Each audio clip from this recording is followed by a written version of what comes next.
The View yesterday. She had she has a new book out, and Whoopi Goldberg kind of lost her cool. Jeanine said, you have Trump derangement syndrome, and here's what happened. How long has the deep state been there, and who's running it? Well, I want to answer your question because you asked you a question. You had your opening statement, which was how horrible it is that Donald Trump is talking about all of these people. I'm sorry, you know what that's what you said. You said, Whoopi, you know what's horrible? that when people it's okay. be here end up murdering the children of American citizens. You know what's horrible? Horrible when the president of the United States whips up people to beat the hell out of people. Say goodbye. Oh, so that went on for a while, and and I don't think you need to know about much more of that. Then, after the commercial break, Whoopi came back and said this. Is out now. We will be right back. So, welcome back. So you saw me do something I very rarely do. I very rarely lose my cool, and I'm not proud of it. I don't like it. But I also don't like being accused of being hysterical, because that's one of the things I try not to be on this show. Right, okay. So she only became hysterical because she doesn't like being called hysterical. Which works for me. That's pretty accurate. The other time she became hysterical is when she walked out on me. That's right. Remember that? Yeah, that's right. That's right. When I was on the program, they both left the stage, and Barbara Walters had to take over. And I was so happy. I said, "This is great." If we could get them permanently off, that would be good. But the real problem here was after the show when she confronted Jeanine Pirro, who was trying to leave the ABC building in Manhattan, and said, "Get the F out of the building." That's unacceptable. She didn't just say that. She didn't just say that. She spit on Jeanine. Well, I don't know about that. I wasn't there. I mean, she was Those are the reports today. Yes, but we have to be, very methodical. Mm-hmm. I know she said, "Get the F out of the building." Yes. I know that to be true. Yes. I don't know about any spittle. Mm-hmm. But ABC has an obligation to stop this. And I'll tell you why. Because somebody's going to get killed. And the media chieftains have got to know that critical mass has been reached and someone is going to get hurt. Could have happened yesterday when Maxine Waters' crew, and I have dealt with those people before, showed up looking for a physical confrontation with some people who don't like Maxine Waters. The people didn't show up, so instead Maxine Waters' crew hauled an American flag off a truck and burned it. The next step is physical violence and someone getting killed. The media chieftains, the people who run ABC, NBC, CBS, CNN, MSNBC, and Fox, have got to say, no more hate. If you're going to hate, don't show up for work. I would suspend Whoopi Goldberg for a week for what she did, because it is unprofessional, it is un-American. I don't care whether you disagree with Jeanine Pirro, and whatever you say. But don't threaten the woman after the show is over. That is not quite honestly behavior. Quite honestly, Bill, I mean, I don't know who watches this stuff. Whoopi Goldberg yesterday, that was Jerry Springer. Jerry Springer is so. You were Jerry Springer. Yeah, you know who watches. They do about 2.5 million people, which is nothing. All right, that's the same thing the audience at late night is. About 2.5 to 3 million. That's all they're doing. All right, it's enough to make money. They play to a crew. All right, there's not one conservative or traditional American watching The View. It's all far left people. That's what it is. It's that way late night. It's that way dayside. It's that way cable. All right? No longer do you have a show like Johnny Carson where everybody can watch it, or Jay Leno. No. It's now polarized. But the hatred is so intense now, not only toward President Trump, but anyone who would support President Trump is now deemed to be the target of invective and threats. Anybody supporting President Trump is fair game to be harmed in this country. So that has got to stop. So can I ask for some personal advice here, Bill? Because you like mixing it up with people. I don't. I really don't. I was the kid in the family. I grew up in an alcoholic family that, just tried to make everybody laugh. Hey, everything's okay. Look over here. Look over here. And so I really don't like confrontation. I obviously picked the wrong job to do. But I'm getting all kinds of pressure. I mean, unbelievable pressure from my publisher. You got to go on The View when your book comes out. And I'm like, I have nothing to say to these people. They're not going to listen. The audience isn't going to buy the book. What are you talking about? Why would I put myself in that situation? They are incapable of having a conversation with someone who disagrees with their worldview. They just want to put every wrong that anybody on the right has ever done onto your shoulders. Well, first of all, your publisher is ridiculous. I have a book coming out the same day your book's coming out, September 18th. Right. Killing the SS. Are you going? I'm not going to go on The View. No. Oh, you used to. Oh, wow, you used to. I used to, but it's now totally different. Behar was always a problem. Always. Behar hated you if you weren't a liberal. Yes. From the jump. Yes. But Barbara Walters, even Goldberg, and the other lady they had, it was an interchangeable thing. They were all right. And Walters, because she ran the show, could temper Joy Behar. So you could do it. You could get on there, have a few laughs, make fun of them. My great line of Joy Behar was, "Isn't your name Joy? Aren't you supposed to be joyful?" That kind of thing. Mm-hmm. Now you can't do it. So you go on Colbert or you go on any of these shows, they're going to attack you personally. Personal attacks. That's what they're going to do. Because their audience apparently wants to see that. And some of the right-wing guys on talk radio, they do the same thing. All right? They tear you to pieces with innuendo, with accusation, if you don't see the world the way they see it. It's got to stop. And the only one who can stop it are the media chieftains, the people who run the organizations. And I'm telling you, it's going to get violent. It is heading there. Never in the history of our republic has there been hatred directed at a president that we're seeing now. Ever. Abraham Lincoln. No. Yes. And I'll tell you why that's not true. Because Abraham Lincoln was in a war. He was fighting a war. So you would expect that the side that he's fighting against are going to try to kill him, which they ultimately did. All right. I'll give you that. This isn't. There isn't a physical war happening. Yes. So no president has faced this kind of, and it's organized. It's an organized hatred between Hollywood, New York, running the news media, and the print media. Wait a minute. Three of them. I don't believe that there's you're not saying that that they're calling each other up and organizing. It's just that they all are walking in lockstep. They all just believe the same thing. No, but they're not walking in lockstep. They're being ordered, okay, subtly ordered to get Trump. Who is ordering them? The New York Times and the Washington Post. Look, the Washington Post runs an op-ed by Joe Scarborough yesterday. What? Why? For what reason? Scarborough is making money hating Trump, which is exactly what he did in the op-ed. Now, if I called up the Washington Post and said, look, I'd like an op-ed, because I don't – never in a million years Correct. Would I get that. Correct. Okay? So the message goes out. Get him. And all of the people have the message. If you go on CNN, if you're Cuomo at 9 o'clock and go, you know what? President Trump did something really good today, and I want to tell you about it. You're toast. All right? You're toast. You can't do it. So to give Fox some credit, they do have people on their air anchoring programs who do slam Trump.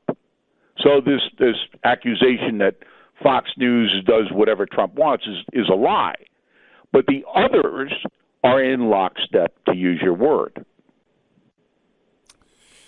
So, Bill, what happens? Because when I saw the reaction on Monday of the press, and I saw that they came out, and this week they're saying this is as bad as Pearl Harbor or Kristallnacht. I know. It's unbelievable. It's unbelievable. It is unbelievable. Look, think back. Since the Vietnam War, the Democratic Party has not favored confrontation with a foreign nation one time. They went along with the Saddam Hussein stuff because of 9/11. But there isn't one time that the Democratic Party has favored confrontation with a foreign power. Mm-hmm. All right? Ask Ronald Reagan. Mm-hmm. Okay? Mm-hmm. But now, suddenly, the Democratic Party wants to invade Siberia. Nancy Pelosi is going to land on that beach, and they're going to run in and take care of Putin. Are you blanking kidding me? Okay? So anybody who knows anything about American politics knows there's one thing only in play here. Get Trump out of office. That's it. Not about Putin, not about Crimea, not about anything else. Get him out. If you got to use the kids on the border, you use the kids on the border. You got to use Putin in Helsinki, that's what you do. And next week it'll be something else, Beck. It'll be something else. And it all comes back to get him out. So, Bill, he embarrassed us. He won the election. We were all against him. We, the media, are not going to tolerate. We're going to destroy him. Well, they're not That's going what to. happened to me on Fox News. I know, but they're not going to destroy him. And in fact, I think they're going to end up destroying themselves in the process because Trump's going to run against them in 2020. Yeah, and he will win because people just. I've never seen a situation where someone can take a bully and make him look like he's the victim. And that's what the press has done. I mean, Donald Trump is ruthless. He's ruthless. But to a lot of Americans, they're looking at this fight and they're like, you're so unreasonable, unhinged. You've gone crazy. I'm with him. It's I've never seen anything like it. Never seen anything like it. What you just said is 100% correct, and I am stunned in Dublin, Ireland, that Glenn Beck has put it so eloquently. Well, so Bill, I've been reading your book, and I will tell you, it's really, really good. It's a frustrating book to read because it's one of those books that you read and you want to read with Google because you're like, it's Bill O'Reilly book, that can't be right. And I just it's taking me off into all kinds of offshoots. It's really good. I can't wait for it to come out. Thank you. Yeah. Well, Killing the SS is about evil. And we're seeing evil in our world today, unprecedented, except for the period of time that I'm writing about in Killing the SS. And I just want to remind everybody, like you said, it's a Bill O'Reilly book. There are 17 million copies of the Killing series in print. 17 million. So we stand by every word that we have ever written. And, these people are jealous and they don't like me or they don't like whatever. But I appreciate you reading the book. I know how busy you are, Beck, doing what you do. Yeah, well, it's good. Killing the SS comes out September 18th from Bill O'Reilly, from joining us from some bar, maybe. No. What? Don't let the people think I'm some lush. I don't drink. You're Irish. I know, but I don't drink and I don't take narcotics. I just kind of live my life. I don't know, man. I can see you in a public restroom down by the toilet shooting heroin. I mean, think of that. In your suit. I can see that. Bill O'Reilly, Nobody thanks. would sell it to me back.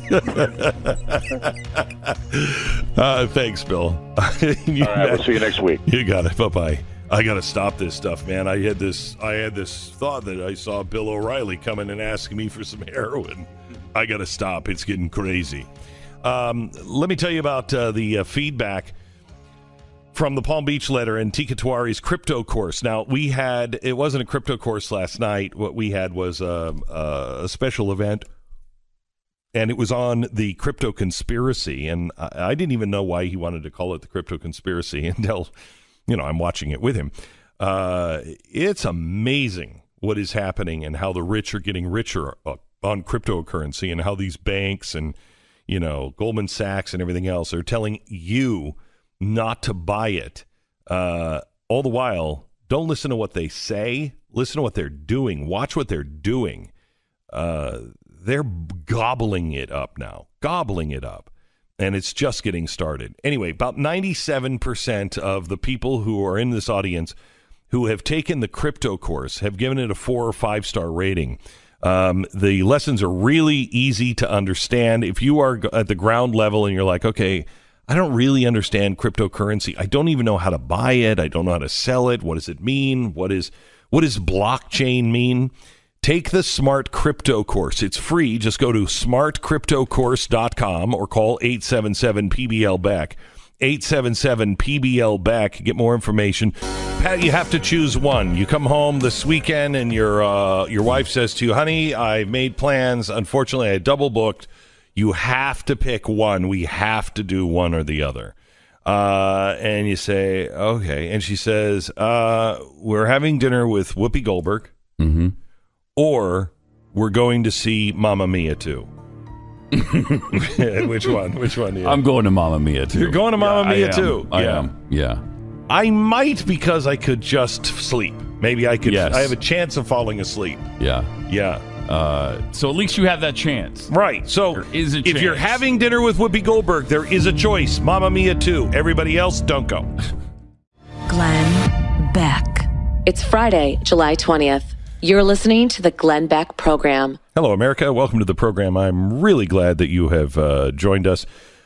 Sarah, if you have the doctor on, let's talk to the doctor in a few minutes.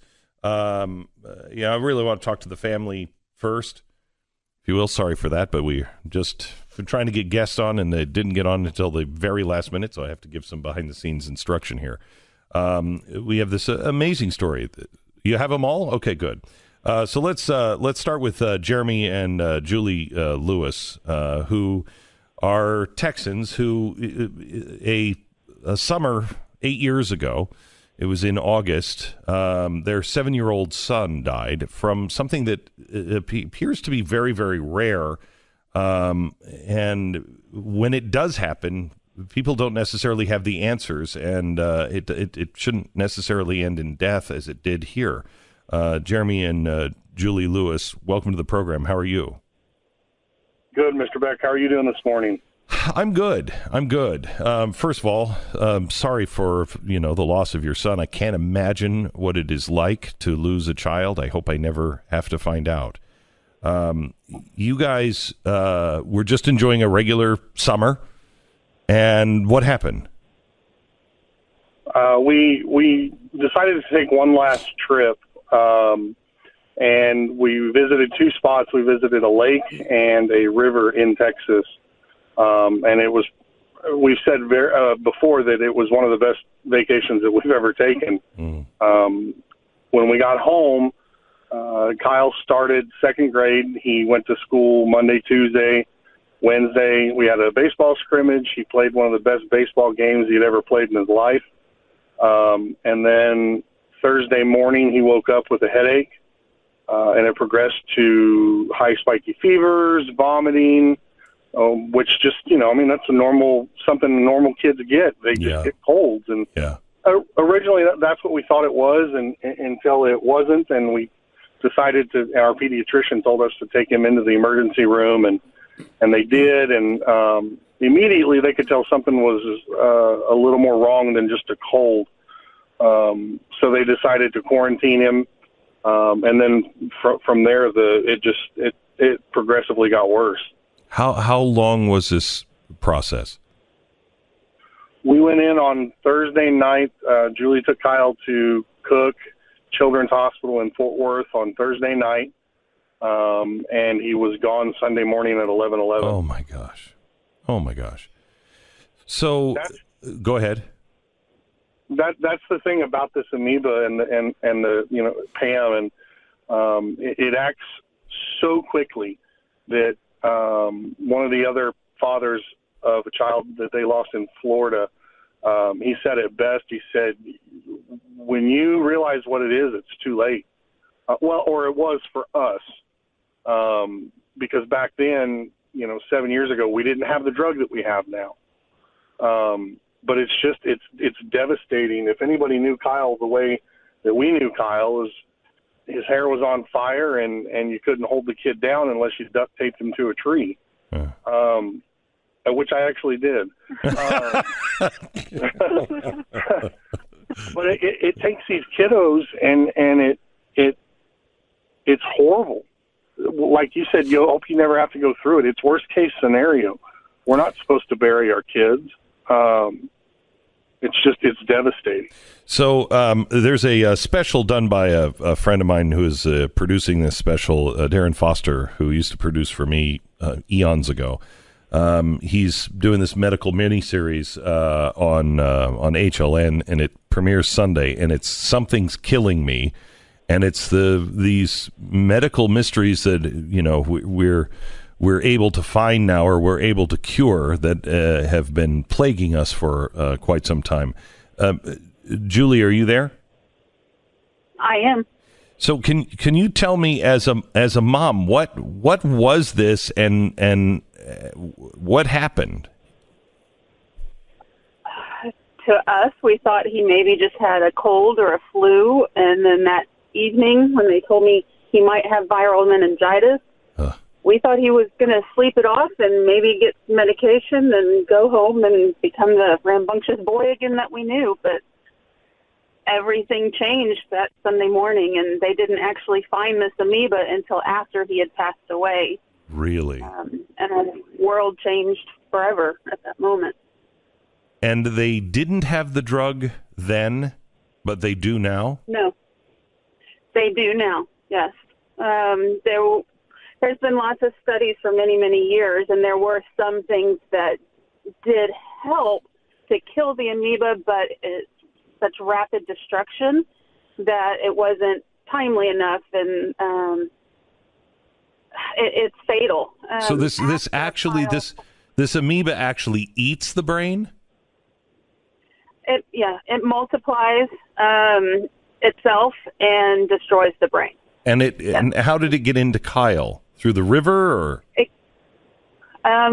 Well, we know it's present in the river and the lake that we were in, present in most fresh bodies of water, but it goes up, if it gets up the nose through the olfactory nerve, is when it starts its destruction. That makes me never want to get into a river or a lake again. Yeah. We grew up in Texas, and we were always in a lake, we were always in a river. I was in cattle pond. It's never something you think about. But after we learn, one of the taglines that everybody always uses is that it's so rare, it's so rare. And in the grand scheme of things, when you look at how many cases have been correctly identified, it is. I'll go along with that. But what's even scarier, Glenn, is that when these kids go into the hospitals, the doctors have no idea. They're not thinking about it because their whole life, their whole medical career, all they've heard and all they've ever been told is that it's so rare. So that's so that's what I was kind of asking Julie or Jeremy, whichever one can answer this, is how did it manifest itself that a parent could see, wait a minute, this is something different? It's one of those things. We were in the hospital and we got a text message from Julie's mom, and she's Saturday mid-morning. She actually said, "Look, you guys were in fresh bodies of water. These are his symptoms." She found it on Google, and she said, "This is it." When we were in the hospital on Saturday afternoon, Glenn, I showed the phone, my wife's phone, to the doctor, and the doctor looked at us and said, "Mr. and Mrs. Lewis, if your son had this, he would already be dead." 24 hours later, my son is gone. And so what I was saying earlier is that it goes misdiagnosed far greater than it goes correctly diagnosed, because you literally have 3 to 4 days in the hospital before anybody knows what's going on. The kid's already so far lost that nobody can do anything. Kyle was in the hospital on Sunday, and he lost brain activity at 5:30 or 6 in the morning. They didn't find the amoeba in his spinal fluid until around 10 o'clock, 9 o'clock. Wow. And so one of our other deals that the foundation has done is, and we had help from other foundations in Florida, we found this drug in the CDC. We found this drug that the CDC had. It was just one of those things to where there was so much red tape that the CDC had to go through and positively identify it and then get the drug. Well, but like I just said, by the time you positively identify it, it's too late. So we found the drug in Canada. We found out that it was going to be coming to the U.S. Our foundation and another foundation have successfully put that medication, which is miltefosine, in how many states?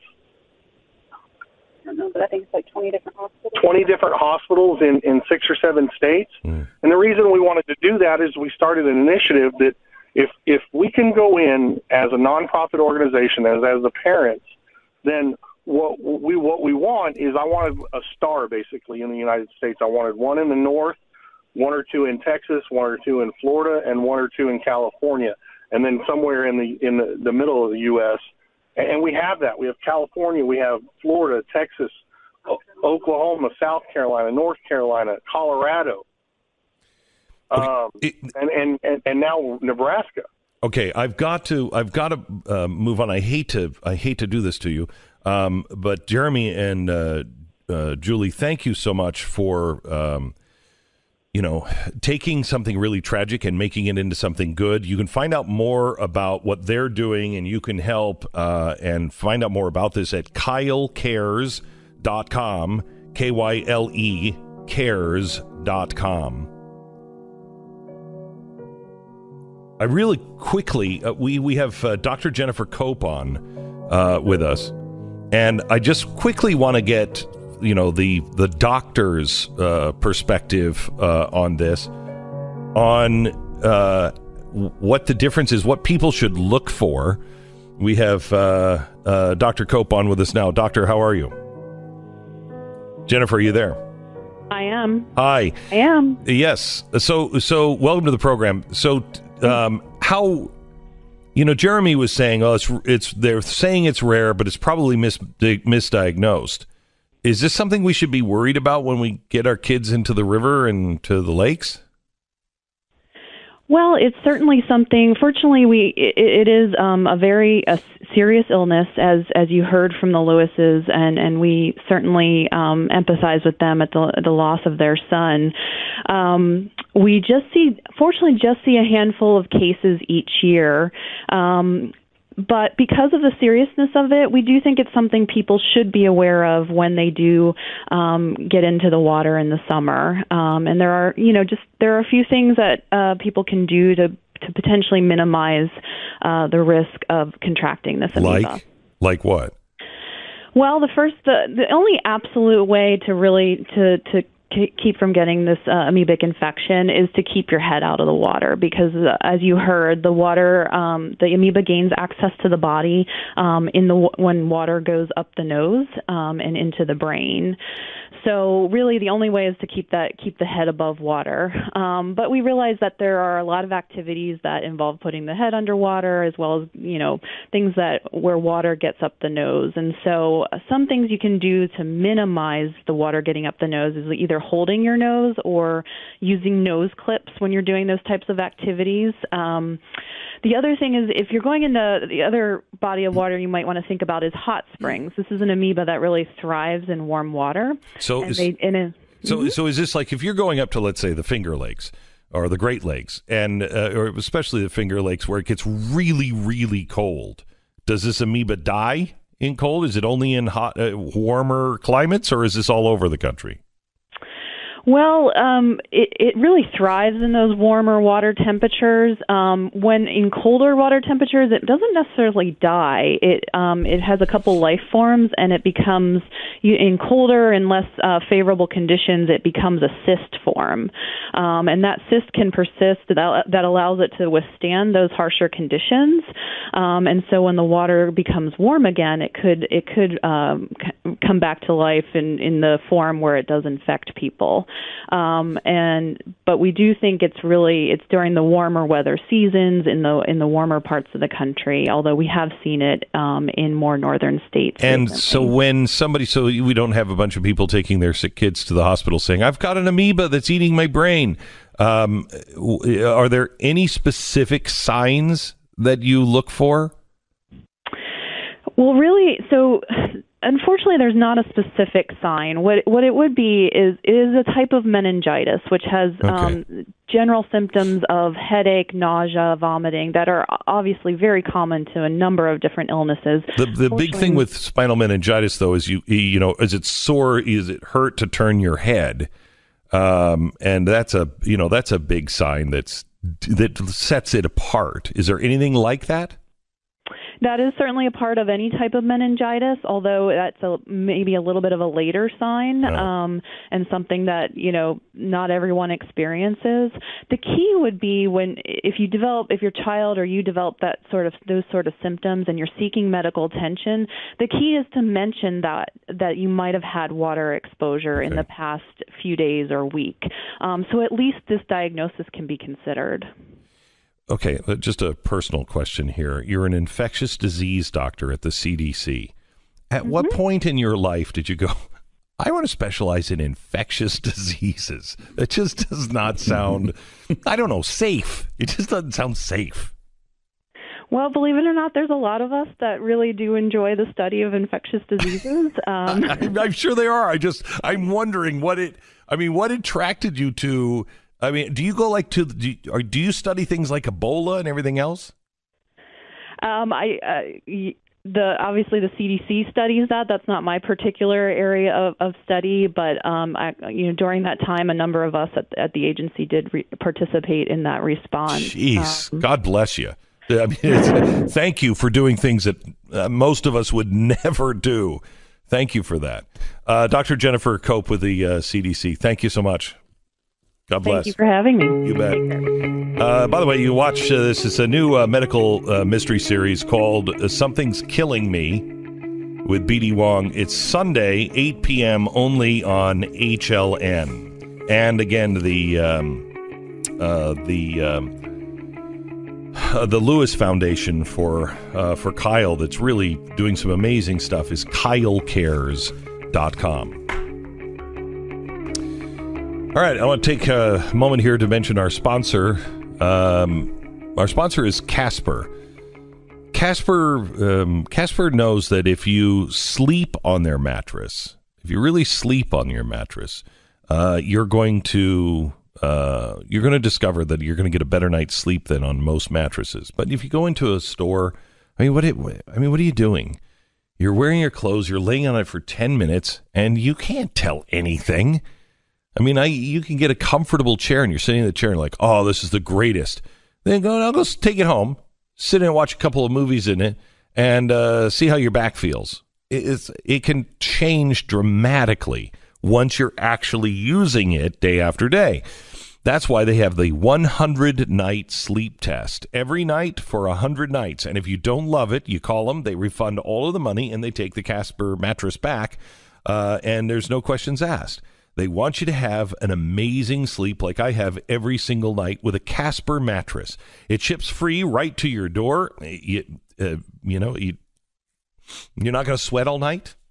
I'm saying this as a man who is sleeping in a Casper mattress, and it's 110 outside, and I am sleeping like I sleep during the winter. I'm not sweating, and I hate those foam mattresses. You've had one of those mattresses, Pat? Oh, yes. Oh, my gosh, you wake up drenched. In a swimming pool of sweat. Oh, it's awful. With perhaps brain-eating amoeba okay, all well, over you didn't need to throw that in. Anyway, Casper has reinvented that. This is breathable, and so it has the same support and comfort, but it's just better. They've got the pressure points all worked out, and it's breathable. Save $50 on select mattresses right now if you use the promo code Beck at Casper.com. Again, save $50, Casper.com, promo code Beck. Terms and conditions to apply. You know, I have to apologize to you. A couple of days ago, one of our producers pitched this story of the brain-eating amoeba to me, and I was like, well, you know, it's a Texas couple, and they're just normal people, and it happened, and blah, blah, blah. I apologize, because now all I'm going to be thinking for the rest of summer is my children's brains are going to be eaten by an amoeba. God, no, don't get in the pool. Don't get in the pool. Yeah, because the good news is not only is it freshwater rivers and lakes, it's also your swimming pool. If it's not properly maintained, you can have this amoeba. And it's a little chilling that 97% of all the people that contracted this from 62 to 2016 died. You're not helping. 97%. You're not helping. Scary. Yeah. I have, my wife, she wanted a saltwater pool instead. I don't want all those chemicals in the pool and blah, blah, blah, blah, blah. And I'm like, will salt kill everything? It's supposed to. Yes, honey. So now that I have grandchildren and, you see the grandkids get out and, they're just peeing as they're getting out of the pool. You're like, okay. And I'm not sure the salt is doing all of that. And I have a friend who's they're building a pool and they've decided to have a freshwater pool. Have you heard of this? It's a freshwater pond. So you build it like a pool, but somehow or another you build it with these flower beds around it on like three sides. And the plants filter the water. So the water goes through the plant system and then into the pool. I guess it isn't it murky circulates. And dirty after that? Apparently not. I don't know. Huh. I mean, I've seen it. You look up freshwater pools. You just look it up online and you'll see it, and they look nice and everything. But I don't know. I mean, are they filtering out amoebas? There's a place where chemicals are your friend. Yeah. You know what I mean? Mm-hmm. There is a place. I love the natural stuff and everything else, but there's probably some germs that we should be killing in this. And the brain-eating amoeba should be on the top of our list. I'm just saying. This is the Glenn Beck Program. So 49th anniversary of the moon landing. I'm sorry. 49th anniversary of Hollywood acting like we landed on the moon. Thank you. We all know it's done on a soundstage. There is there's a new study out. There are more. It's easier to find Democrats who believe we didn't go to the moon than there are those who are considered patriotic, love the Constitution, really proud of the country, love the flag. That's pretty remarkable. It's pretty remarkable. It's also despicable. Oh my gosh, why the hate? Why the pathetic? Hate? Why? Just because they think because they're differently? anti-American? Just because they think differently than you? What's amazing is we really don't have anything to argue about unless you want to get rid of the Bill of Rights. If you want to get rid of the Bill of Rights, then we have lots to argue about and probably lots to fight about. But if you agree with the Bill of Rights and that they should be applied equally to all men, then we don't have anything to argue about, because you're not going to shut me down and I'm not going to shut you down. Mm-hmm. And there's tons that we can disagree on. But remember, we wanted to focus on all of our differences. This is what happens with multiculturalism. Yep. You focus on your differences until that's all that's left. We need to focus on our unum. This is what my book is about. Comes out September 18th. You can grab it on Amazon right now. Pre-order a copy of my latest book called Addicted to Outrage. But it is the search for our unum. Stop concentrating on the things that divide us. Do you believe in free speech? If you do, then I'm going to put you to the test. I'm going to show you people who say things that are really not good.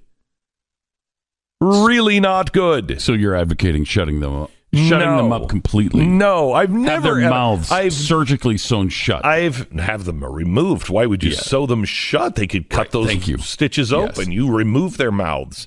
What I'm suggesting is Louis Farrakhan is a dangerous man. I have never advocated for him to be silenced. Never. Okay. So why, if he can say those things, why can't I say what I believe? Now, I know there's hate speech, but there's not hate speech. There's just speech. There's just speech. There's hate crimes. No, there's not hate crimes. There's just crime. That's what there is. Crime. I don't care why you killed that person. You killed that person. Is it? Oh, yes, but he did it with hate in his heart. Oh, you mean that person over there, O.J. Simpson, chopped her head off with love? That wasn't a hate crime? That doesn't make any sense. They're both dead. You did it. I don't really care what your motivation was, unless it was self-defense. If you understand the Bill of Rights, see, this is the real problem. People don't understand. We don't need amendments to the Constitution. We just need to pay attention to the first 10, because almost everything of consequence after that's not a rule change, like, you can't run for more than 2 terms as president. Those things I accept. But like the 14th Amendment and the 19th Amendment, we didn't need those. Oh, Glenn Beck wants to take us back to slavery. No. What part of all men don't you understand? The founders always, they wrote it very clearly. And I swear to you, all of the amendments after the 10th, with an exception of rule changes, they're all like, okay, all right, no. Okay, I guess you're too dumb to understand. We meant black people too. We meant women too. It's craziness. It is absolute craziness. And we're sitting here killing each other. I don't know if you saw what Mark Duplass tweeted, but there's this big Twitter war going on. Stop it. So Mark Duplass is a friend. I mean, it's not like we hang out with each other, but we've talked several times, and I should say maybe we're allies. And he's a filmmaker, in case you don't know who he is. He's a great filmmaker. Makes a lot of stuff for. And he's acted in movies and he's really good. Look him up. He and his brother, they're really good. I don't agree with him on stuff. He is a liberal. I don't agree with him, but we both agree on the Constitution and the Bill of Rights. Okay, so what are we killing each other over? So he's on this kick, kind of like I have been on. Can we lower the temperature here? Can we just lower the temperature? Can we not find good things in people? So yesterday, he was under attack because he wrote, fellow liberals, if you're interested at all in crossing the aisle, you should consider following Ben Shapiro. I don't agree with him on much, but he's a genuine person who once helped me for no other reason than to be nice. He doesn't bend the truth. His intentions are good. Oh, my. Oh, the humanity. Oh, the humanity. How did they come down on him? Oh. Oof. Oh, my gosh. It was... They were calling Ben Shapiro a white supremacist. Yeah. Based on what? Yeah. Give me one example of his white supremacy. He was homophobe, all that kind of stuff. Oh my gosh, he was called all kinds of names, and so Mark Duplass, hours and hours later, after just being pummeled by the mob, he wrote, so that tweet was a disaster. I want to clear that I am in no way endorsing hatred, racism, homophobia, xenophobia, or any such kind of intolerance. My goal has always been to spread unity, understanding, and kindness. I'm going to make mistakes along the way. Sometimes I move too quickly when I get excited or fail to do enough research, or I don't communicate myself clearly. I'm really sorry. I understand that I need to be more diligent and careful. I'm working on that. But I do deeply believe in bipartisan understanding and will continue to do my best to promote peace and decency in the world. That said, I hear you. And I want to say thank you to those who reached out with constructive criticism. I've genuinely learned so much and wish everyone in this the best. Mark Duplass. So it was courageous. And deleted the Shapiro. And deleted the Shapiro tweet. thing. Mm-hmm. So it was courageous for him to try. But the next step, courage leads to heroism.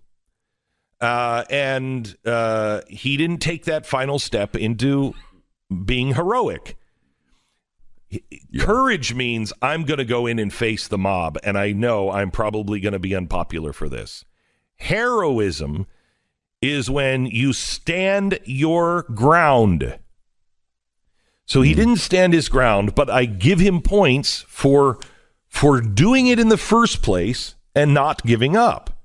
So here's Ben Shapiro's response. Do you have the audio of Ben Shapiro? Yeah, I think that Mark's a nice guy. From what I could tell, he came into our offices a couple of months ago because he was doing a project about guns and gun control, and he wanted kind of the right-wing Second Amendment views. So he came in, we talked for about an hour and a half, and then he took off. I told him at the time that it's probably good that people don't know that we met, since folks in Hollywood are not particularly fond of people on the right, and any association with people on the right is not going to work out well.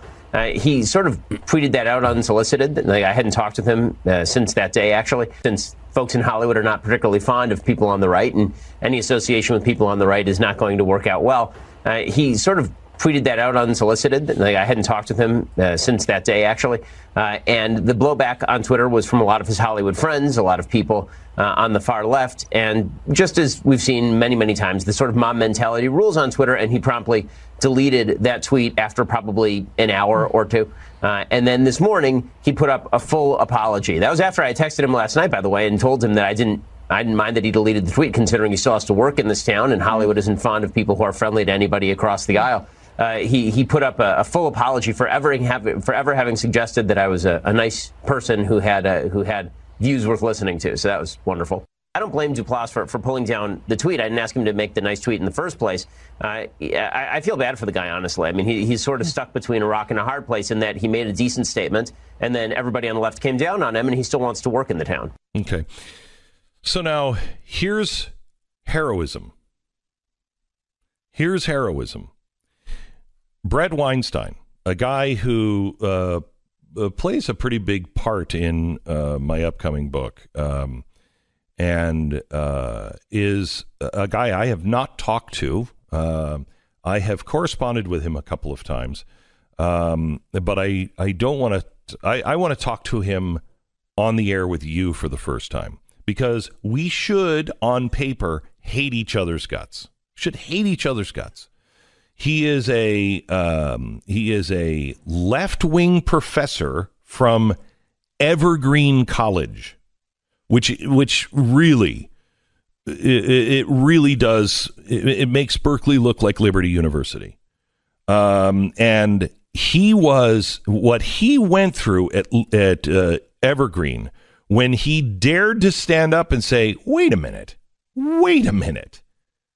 You're telling white people to stay home?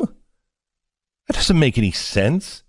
And then when they insisted that he call a woman a man because they chose to be identified as a man, he's an evolutionary biologist. And he's like, well, when did the science change? And that didn't go over well. And he risked his life to stand in that college. Literally, when you hear this guy's story, it'll blow your mind. He risked his life. He left the university. His wife left the university. You know, they have not changed their point of view on their belief, their policy, or anything else. But they know the destruction firsthand. So yesterday, when he saw this, Brett tweeted this: "No, Mark, you had it right the first time. Listening to those you disagree with is key to enlightenment and progress. Punishing people who show curiosity is part of a cynical agenda that requires us to remain divided and cartoonish to each other. The backlash was not about Shapiro. It was about you breaking ranks." That, in my opinion, is a hero, because he has everything to lose. When you find people in the media, I don't care if they are left or right, and they are taking a stand that they are getting beaten to death for, even if you don't agree with that stand, applaud them. Applaud them. We need to start exercising a muscle of standing up against a mob. And there is a mob on both sides. Now, one is an experienced mob. The Occupy Wall Street and Antifa have been a mob for a very long time, especially Antifa.